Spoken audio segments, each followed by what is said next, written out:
Jay Johnson from Outdoor Adventures.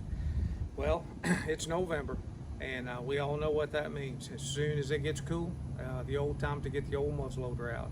So, video I'm going to do today is on black powder hunting, or muzzleloader, whatever you want to call it. It's definitely not your 1865 muzzleloader. This is a modern muzzleloader, and so we're going to show you a couple things that you're going to need to get ready for the season. Now, some of our members, you're old hands at this, so you already know. But hey, you can watch it anyway. But some of the newer guys and young ladies that are gonna start muzzleloading hunting, this is for you. So a couple things you're gonna need. I'm gonna show you some photos, and we're gonna go over a couple things. But again, this is the time of the year that the deer are walking. They're looking for girlfriends right now, and you're gonna be somewhere up in a tree, and you're gonna be waiting on them. All right. So I will assure you that this thing, whether it's a 50 cal or a 45, that if you are on point and your aim is good and your equipment is sighted in right, and it's 115, 120 yards or less, you're going to be successful. And I'm pretty sure, at least I have not lost one in all the time that I've been muzzleloader hunting. All right. So these things do a job, and the closer they are, the more effective they are.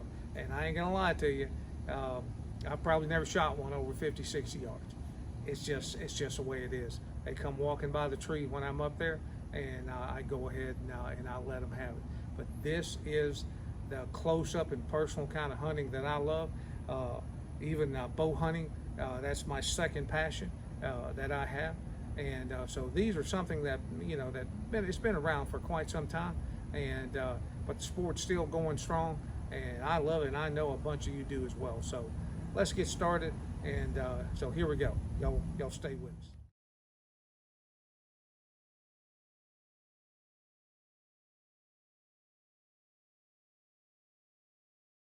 Okay, so we're back.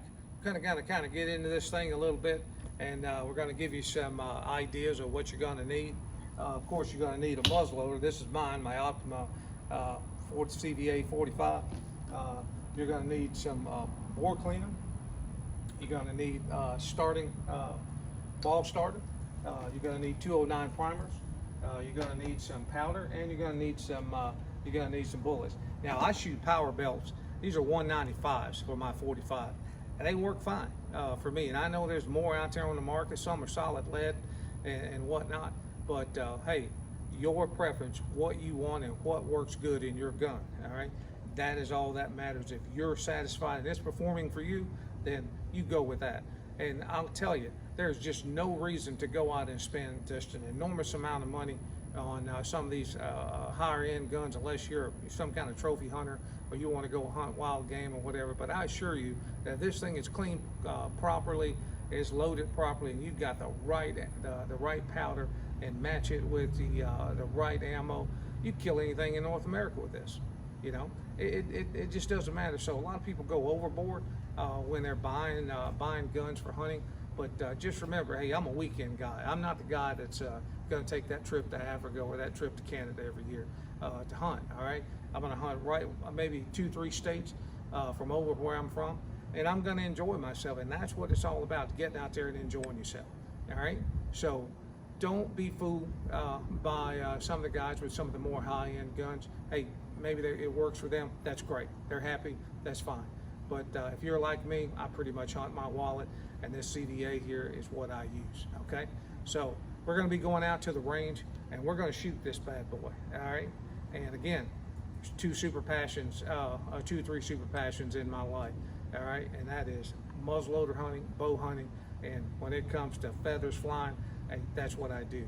But this time of the year, when it starts to get cool, the leaves start to change, I should be somewhere up in a tree somewhere in my tree stand, waiting on a big buck to come by. All right, so he and I can get up close and personal. And again, just remember, this is a one-shot rifle before you have to reload it again from the muzzle. So make sure that it's sighted in, clean, and ready to go. Other thing that I want to kind of brush up on is cleaning this thing. All right, you don't have to clean the snot out of this gun. All right, if it's too clean, it's not going to perform like you want it. All right, so after you clean the heck out of this thing, go ahead and maybe shoot 2 rounds through it, to kind of foul that barrel up a little bit and run you a patch through it, and you're good to go. Take your little boar butter, put on your patch, and run through. Do not use a lot. Do not store this thing in the off season with boar butter in it, because it will dry out and you will have a tremendously hard time cleaning this thing, getting all that crap out. What I do is, after the season is over with, I clean this thing, brush it up real good, and patch it out and clean it, and then I take some rim oil, spray it on my patches, and run it through it. Sometimes I'll leave the plug out, but remember, always remember where your breech plug is at, because I'm missing one right now. All right, so just remember, this is muzzle loading. This is not like a traditional bolt action rifle. All right, it's one shot, and you've got to put all the stuff together. It doesn't come prepackaged. So I know that if you do it one time, you're going to be hooked, because I was hooked when I did it. And I started out with a number 11, an old one, old Hawkins muzzleloader. So again, it's that time of the year again. So hopefully the leaves will start turning here shortly. And I know some of the guys down in South Carolina, North Carolina, and Georgia, they've already been out there. They've already killed deer. But I'm telling you, I don't like to be out there when it's super hot. I like it when it's cool. That's just me. Some other people like it other ways. All right. But again, if you've never muzzleloader hunted, this is your opportunity this year to try it. So talk to someone who's done it before. They'll be able to kind of guide you on where you need to go, what you need to do, which one to get, and all that. If you don't know, give me a call. I'll find out for you. You tell me what you want to spend, and I'll find one. I've had several, and this is the last one. These are the last two I'm going to have, is the CVA Optimus. So I'm not going to buy another unless something really, really cool comes out on the market. All right. So again, it's that time of the year again. So if you want to go out and harvest your deer, you've never done it before with a muzzleloader, this is your time. All right. So guys, be safe. We're going to do a part 2 to this. We're going to go out to the range and we're going to shoot this bad boy. So y'all stay tuned. I can't wait. All right, out at the range, a couple of other folks out here shooting. So we've already got it loaded. Going to go ahead and cap this thing and see what we got on paper. 50-yard shot.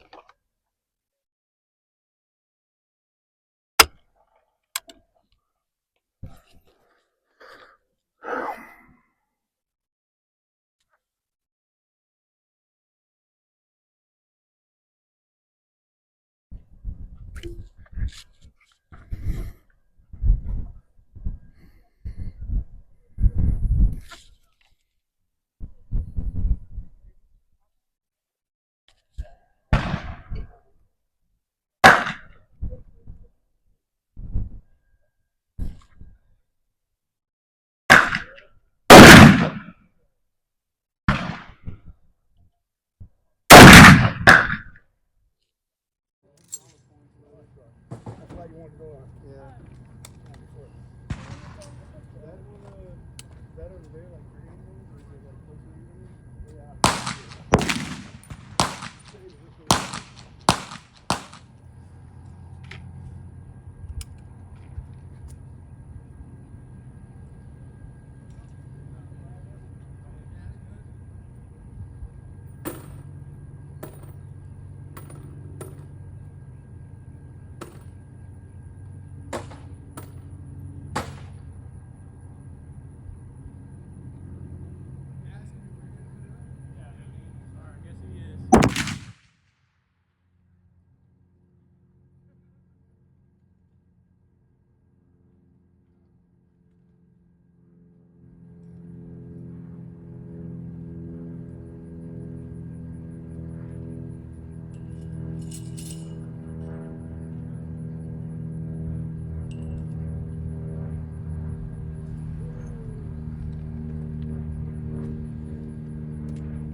Yeah.